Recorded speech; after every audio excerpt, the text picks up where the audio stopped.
Well, good morning. This is Plant Smart Living with Farmer Fred.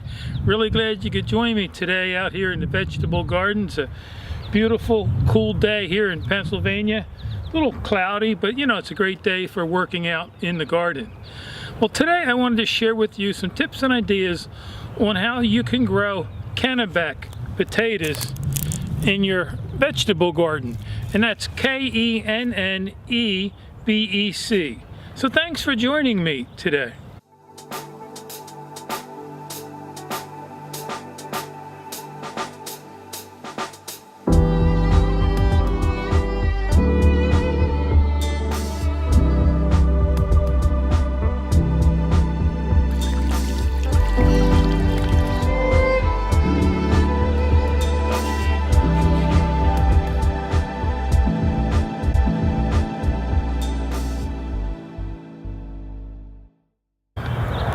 So this year I'll be growing three varieties of potatoes. The red Norland potatoes, the Yukon Gold here, and the Kennebec variety.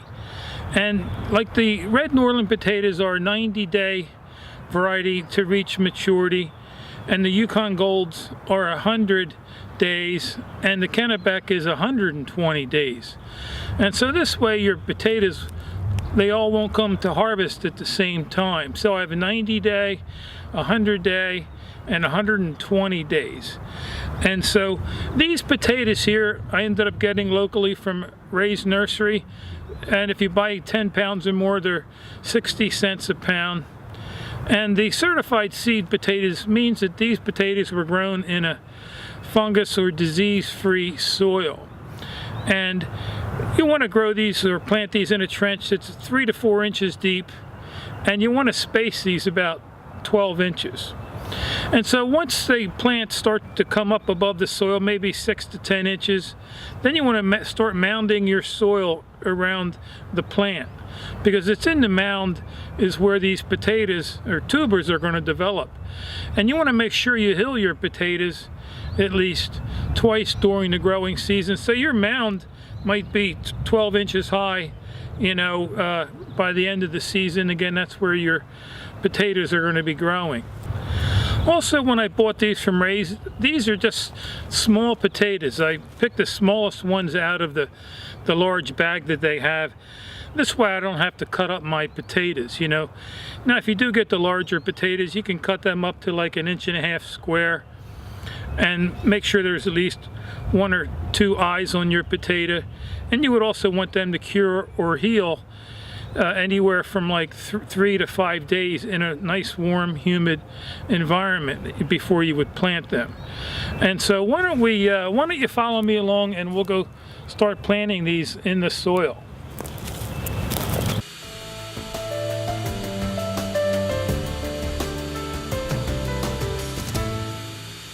And so my potato patch area is right over here on the left, where I'm going to be growing these three varieties of potatoes.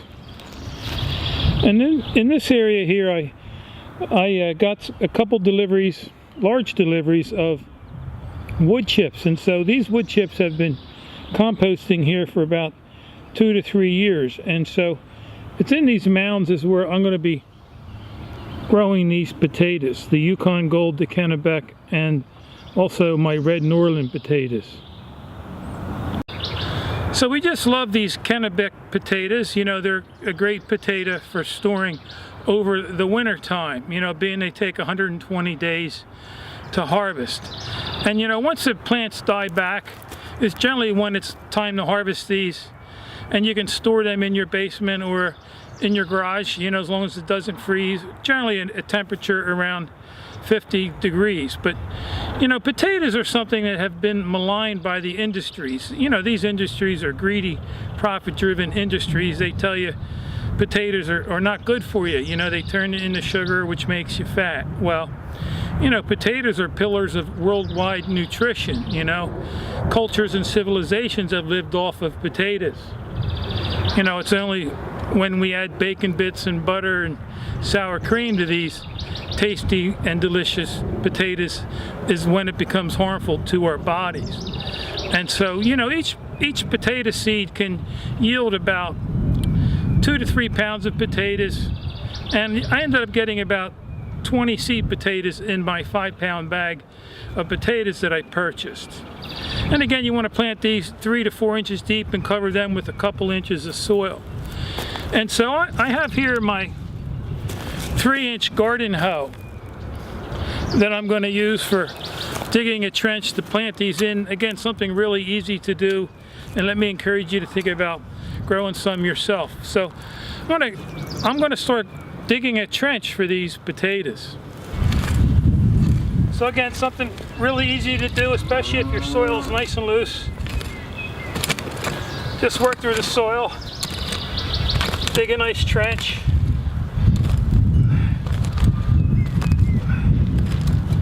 And then I'm going to finish digging this trench and then start laying in some potatoes. And so now that my trench is all dug, again, you want to space these about 10-12 inches apart. You can just eyeball them. Try to make sure to keep the eyes up. On these whole potatoes, you know, they're pretty much all over the potato, so it doesn't matter as much. Try to work them into the soil a little bit. Turn them in so they make good firm contact with the soil.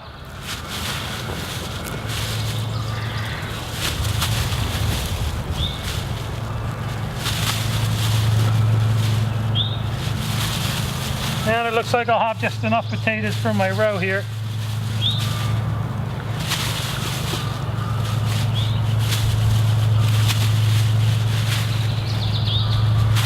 And then you want to just grab your rake and then just start backfilling the trench.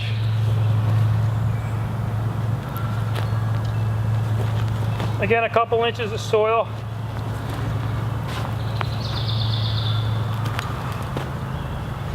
And you want to make sure these get at least 6 hours of sunlight. You know, the more than 6 to 8 hours of sunlight, you know, the more the better. You know, anything with a fruit or a root, like a potato, a carrot, tomatoes, melons, peppers, they like a good 6 to 8 hours of sunlight. You know, the more the better. You know, your leafy greens like your lettuce, kale, Swiss chard, they don't need quite as much sunlight, maybe 4 to 6 hours. And so let me get my hose here. I have this connected to my utility pump up in my garden section there to my 110-gallon watering container. And so this way I don't have to use my watering can. And so you just want to water them in real good.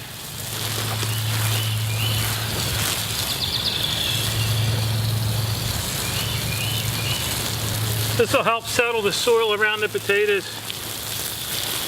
We're supposed to be getting some rain tomorrow afternoon. And so like I mentioned earlier, once these plants come up, you know, 6 to 10 inches tall, then you can start mounding your soil up. Use the rake and mound your soil up.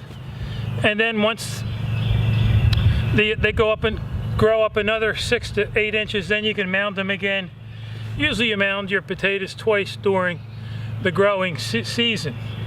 And then you can harvest your potatoes once the vines dry back, and then store them in your basement or garage over the winter, you know, in an environment 50-55 degrees.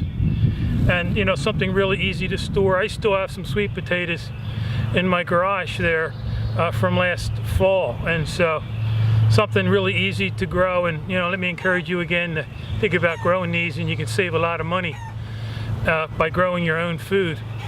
So anyhow, if you have any questions or comments about this video, feel free to leave them in the comment section below. And you can also visit us at plantsmartliving.com. And there you can learn more about gardening and how you can reclaim your health by adopting a whole food, plant-based, vegan lifestyle. So anyhow, I want to thank you for joining me today out in the garden, and I hope you have a wonderful day today. So until next time, this is Plant Smart Living with Farmer Fred.